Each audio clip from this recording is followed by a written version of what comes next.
Welcome back. We're joined by Mr. Vaidyanathan now, the MD and CEO IDFC First Bank, on their entry into the credit cards business. Mr. Vaidyanathan, good morning. Good to have you with us. To begin with, how will you be able to fund credit card customers at such low yields compared to some of your peers? Okay, first of all, in India, the credit card market has usually been at about 40% per annum, which is about like 3.5% per month. And that's been the norm for like close to 30 years now. What we thought was that we will, on the basis of the customers, track record, credit score, relationship with us, excuse me, and many other such factors and some internal scoring, we thought we will tier the customer with different rates between 9% to 36%.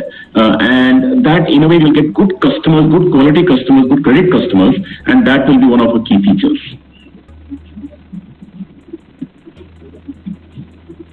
Okay, fantastic. I also want to get a sense of the timing as well and the thought behind that. The kind of opportunity that you're obviously sensing here.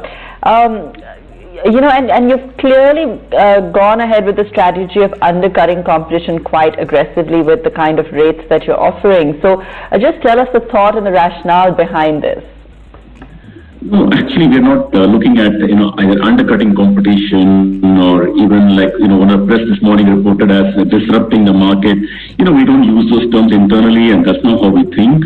The way we think is that the market has to expand, and that's very key. For after 25 years of India having credit cards, India has only about 50 million credit cards. India has some like 800 or 850 million debit cards.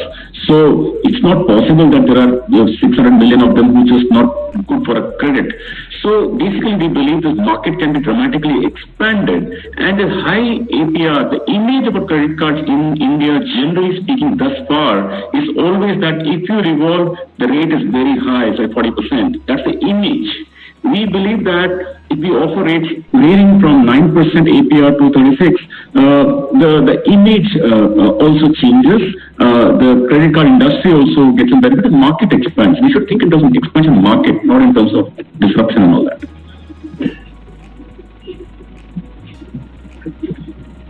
So, Mr. Vaidyanathan, is that the thinking even when it comes for the rate that you are offering for young borrowers with poor track records at about 36%, that's a 10 to 12% discount to other players?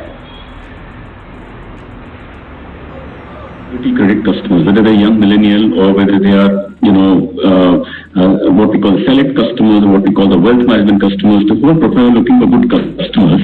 The way we think is that, the initial launch of this card is really by invitation only, by not for customers to apply to the bank. So we will select the customers whom we think are, whom we want to build a relationship with and whom we want to give the cards to. So that's our thinking, yes. Even for millennials, even for every category, that's our thinking. Basically, our theory is that keep it no fine print, keep it very straightforward, keep it simple. Every product we think that let the customer be somewhere in a room when we're thinking about the product, and that's how we're making all our products at the bank.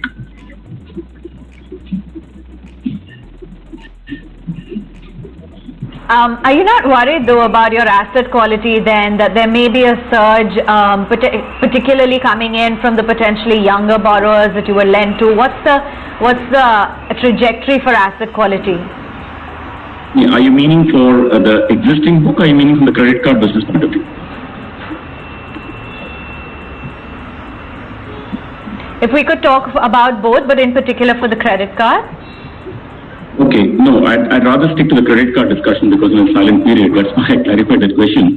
So, no, as far as credit card is concerned, like I said, we will offer, of course, credit card to millennial and every income category and every age category. But, like I said, even on millennial, we will be focused on the customers. The way we think about it, this is a marathon. We're going to run this. The bank, we're building a bank for decades and centuries, not like 1 quarter, 2 quarters. So even among the millennial, we want to select the customers whom we believe meet our internal stringent credit requirements. So either on a millennial, we got to be very conscious about credit cards as a risk is concerned, but we are quite confident of managing that.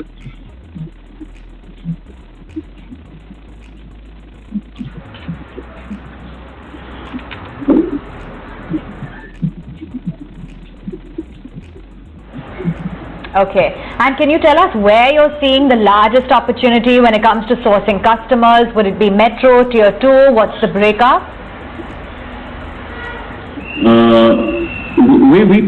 Right now it's for existing customers. Is the way we have defined it. So by March of this year, we'll probably put out close to about 200,000 cards the existing customers. But eventually, as a bank, we are going to be in tier 1. Of course, we're going to be metros and everywhere. We're going to be in tier 2. We are very much in rural. So, see, for example, think of rural. For example, the rural market. The number of credit cards are really nothing. It's like a round of a fraction for in terms of number of cards and issuance. We will go there as well. So we will gradually expand our business to pan country, pan segment, because we're a universal bank. We deal with so many customers. On a savings account front, we are getting, as all of you know by now, our deposit numbers are getting a lot of customers keeping deposits with us. People who keep balances with us, we'll give them card. So you think about it like a all India launch. It's not like tier 1, tier 2, tier 3.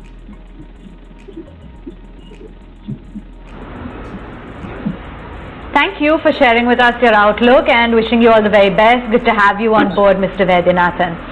That's the word coming in, focusing on the credit card business, the opportunities for growth, the kind of rates as well for IDFC First Bank.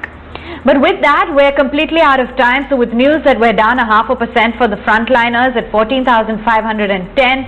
From the entire team that put the show together, many thanks for watching. Keep it with ET Now. Lots more lined up.